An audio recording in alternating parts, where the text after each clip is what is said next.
Join Melissa and her guests on the Chats from the Cabin podcast. From North Carolina, this podcast will have you feeling like you've known these folks for years.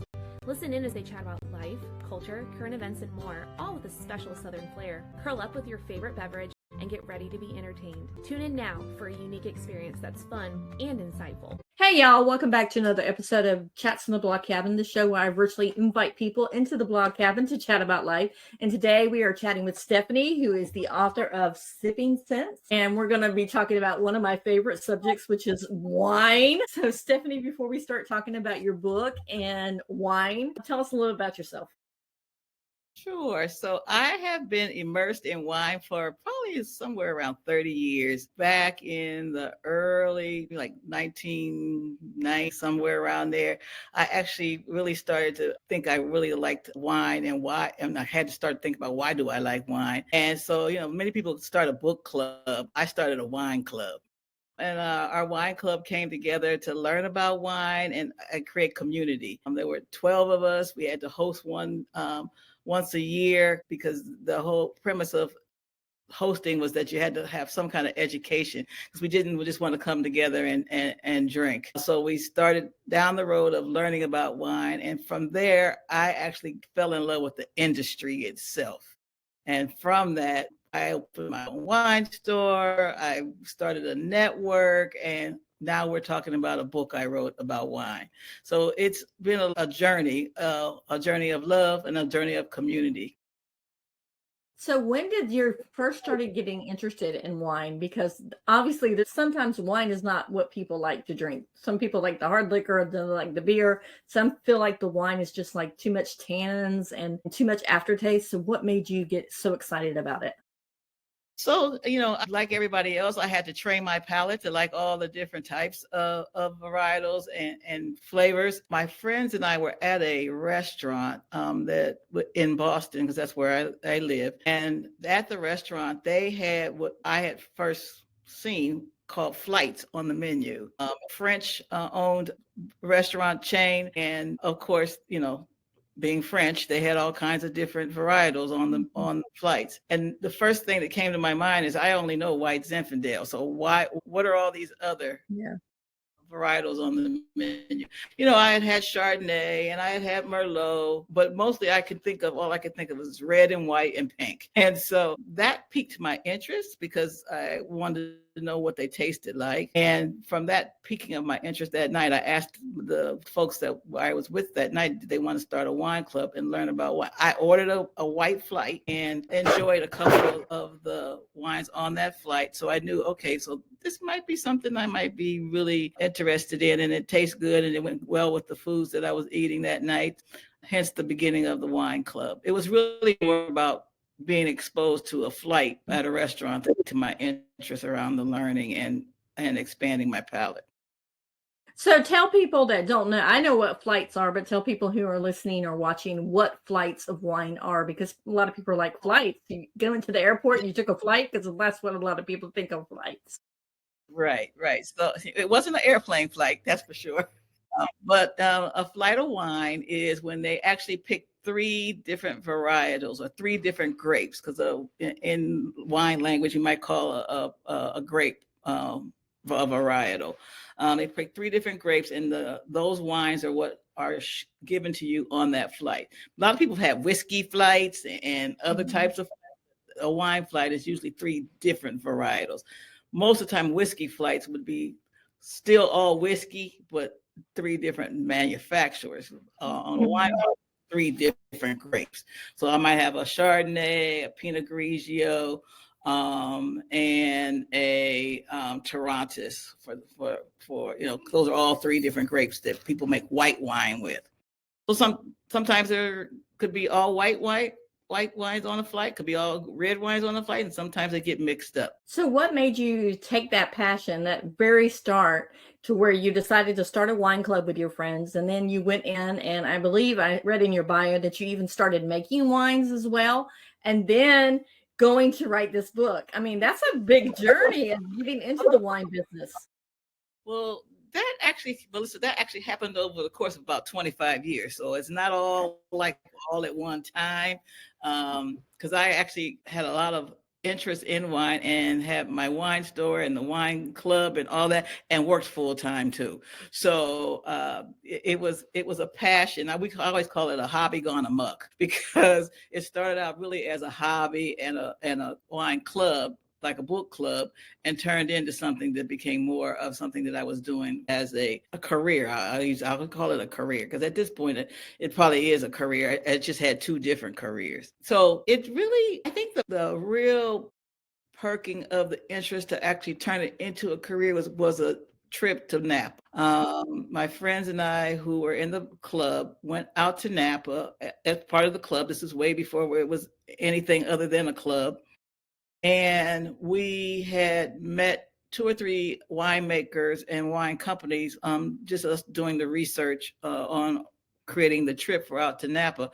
And we were walking through a vineyard, and walking through a vineyard, I went like, I want to live like this. This is amazing. It's the grapevines, the flowers, the hospitality that goes along with what happens at a winery and at a vineyard. It's just breathtaking, I would say. And from that said to me, okay, this is something that I really want to do. And so how can I put myself in a spot where I can actually do this every single day?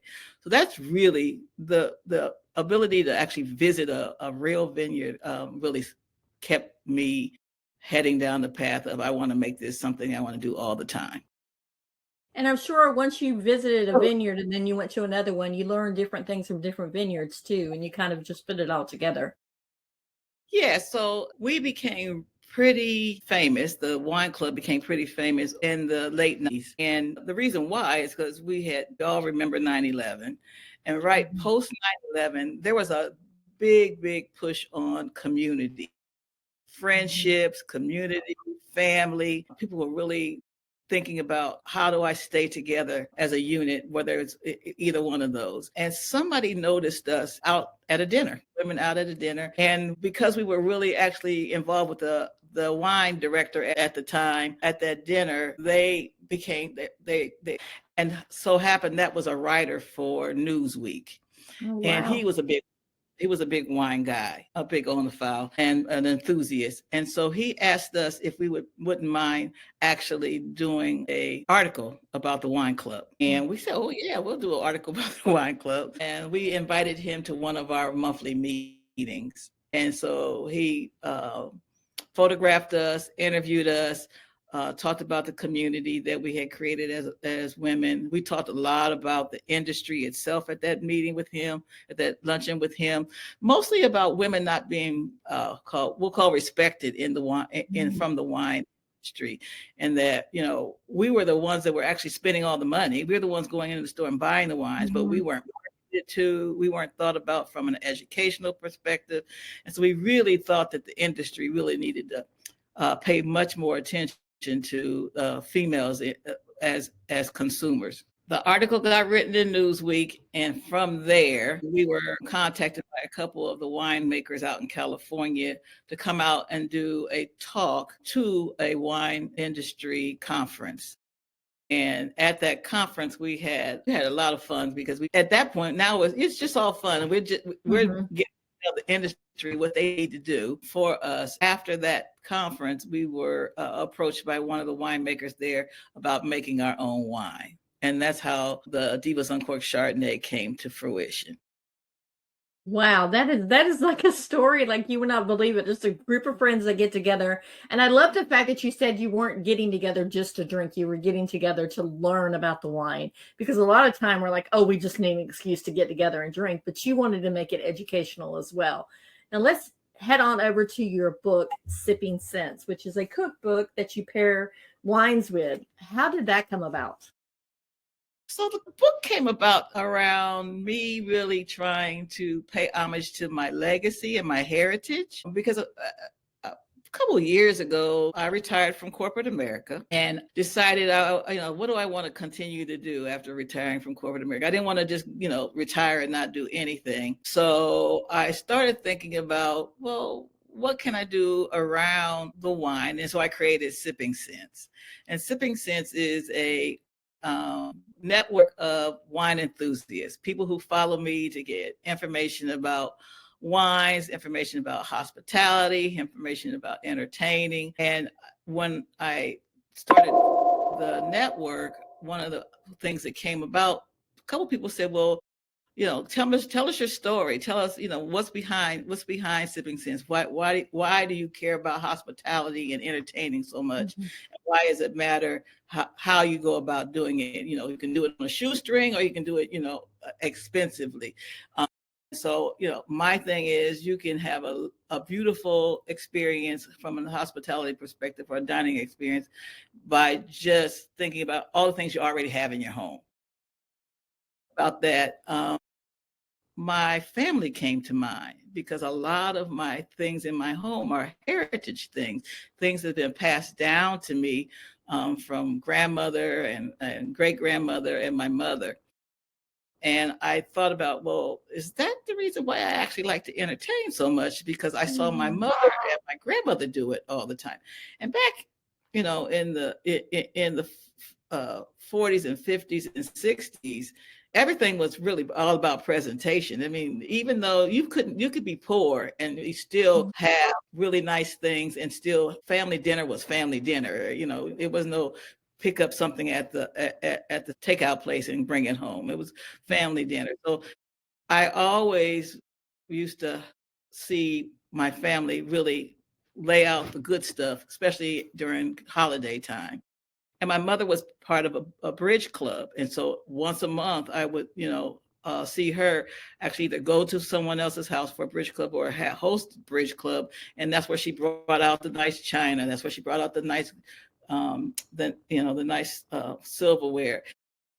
Back then, being Black families, we didn't really drink wine. It was mostly spirits. During that time, I just also learned a lot about entertaining. So I wanted to pay homage to that. And then I also wanted to pay homage to the recipes, because I had a lot of recipes that have been passed down. Yeah, you do have a lot of recipes in this book. And I love the fact that you pair the wines with the recipes too, as well. Right. How important is that? I'm sorry. I In said, order for how me to wine book, I really wanted to make sure that people knew that I wanted to debunk the myth that white goes with meat and red goes, white goes with fish and veggies, and red goes with meat. I wanted to debunk that myth. So as I was thinking about pairing, I was thinking about, well, how do I make sure that everybody knows you can do white and red? So I chose a white and a red for every recipe to try to debunk that myth. And then obviously people are always weight conscious or healthy conscious. So I wanted to put the nutrition facts in there. And I wanted to give some people an easy way of thinking about, how do I know what wine goes with what? And so I created the pairing guide, so that you can just kind of look and find something that you're already doing, and find what kind of wines would go with it, with that particular dish. And then also the blueprint, so that you could understand the makeup of the wine through sweetness, tannin, and acidity, because that's also what pairs with the different flavors that you're actually putting in your foods. So it was really to try to do something that novice could understand, but then also people who are experienced would appreciate, because it's an easy guide for that. Now, how did you go about picking the recipes for the book? Because I'm sure there was a lot of recipes that you left out. Because if you're raised any way that I'm raised, family recipes that are handed down, you don't want to either you don't want to share them, or they're like, okay, it's like a little bit here and there. Like, I have my grandmother's oatmeal cookie recipes. It's like add a dash of this and a pinch of this, and you're like, wait a second, what are all these measurements at? Right. Well, my grandmother never measured anything. It was in the hand and into the bowl. And so you kind of learn that art. But then if you're going to create a recipe, you actually have to do some kind of testing to make sure it's going to taste the same way when somebody else makes it.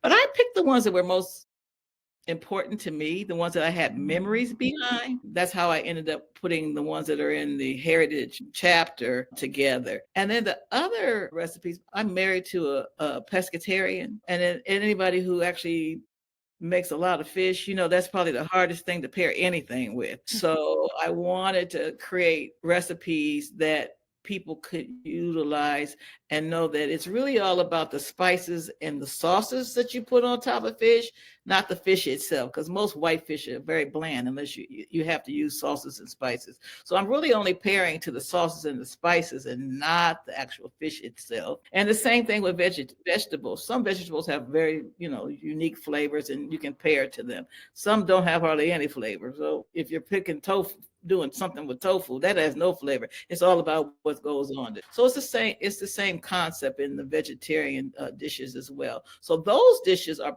for the most part, all my creations. Now I might have found a recipe that I really liked and then modified it, but those recipes are pretty much my creations. Is there one recipe that's your favorite out of all of them in the book? I would probably say it's a dessert. It's the Texas cake. The Texas cake just reminds me of family because you make it on this big sheet, cookie sheet, and it'll serve 35, 40 people because it's like brownies, but it's not a brownie. And it reminds me of all the family gatherings that I used to have with all of my family and friends. So I would say probably that's my most out of all the recipes. I love them all, but that's probably the one that has the most memories for me. Now, did you get the wine club involved when you were doing these recipes and say, here, taste this recipe for me? Or who was your taste testers? Actually, no, my husband was my taste tester, or people who I invite over to my house, but mostly my husband and my daughter. My daughter did a lot of taste testing for me. She's a writer and works in marketing. So I spent a lot of time with her, like I actually made her read the book a couple of times so that I could make sure that it would appeal to a younger audience as well. But then I also had a partner who helped me design the book and lay out the book. And then, of course, I hired a professional proofreader at the end. But I did all the writing, and the stories in front of each one of the chapters is a real story. And it's, it's you get a taste of what my journey has been through wine, but also through my upbringing and with my family. So how long did it take you to write the book? 2 years.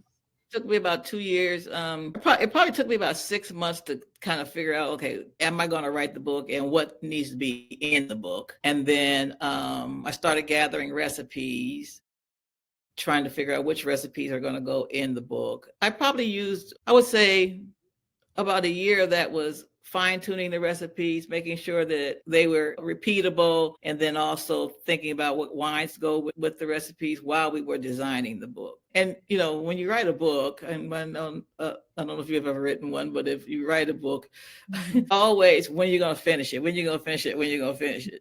And so I had to kind of force myself towards the end to actually, I have to finish this, because if you've told enough people, you got. So the last 6 months were like really pressure to get it done. And I self-published, which also doesn't give you that pressure because you can move your date anytime you want to move your date with self-publishing. But at the end, I was ready for it to be done because I had I saw it in real life. You start getting the examples of what the chapters look like, and then you send it in and you get an example of what the whole book comes together looks like. Okay, I got to finish this now. But from start to finish, it was about 2 years.